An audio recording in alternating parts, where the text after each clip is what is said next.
இது நம்ம வீட்டில் சாம்பார் கேட்ட பாருங்கள், சூப்பரான மாங்காய் பச்சடி ரெடி ஆயிடுச்சு. மாங்காய் சீசன் ஆரம்பிச்சிருச்சுங்க.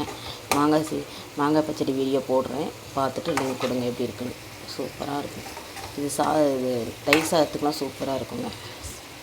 உருளைக்கிழங்கு மாங்காய் கொட்டை எல்லாம் போட்ட சாம்பார் ரெடி ஆயிடுச்சுங்க. உருளைக்கிழங்கு மாங்காய் கொட்டை எல்லாம் போட்ட சாம்பார் ரெடி ஆயிடுச்சு. இன்னும் கொஞ்சம் வற்றினா சூப்பரான நமக்கு சாம்பார் ரெடி ஆயிடுச்சு. நமக்கு சூப்பரான மாங்காய் கொட்டை, அதுக்கப்புறம் உருளைக்கிழங்கு போட்ட சாம்பார் ரெடி ஆயிடுச்சு. இந்த ரெசிபி வேணால் சொல்லுங்கள், போடுறேன்.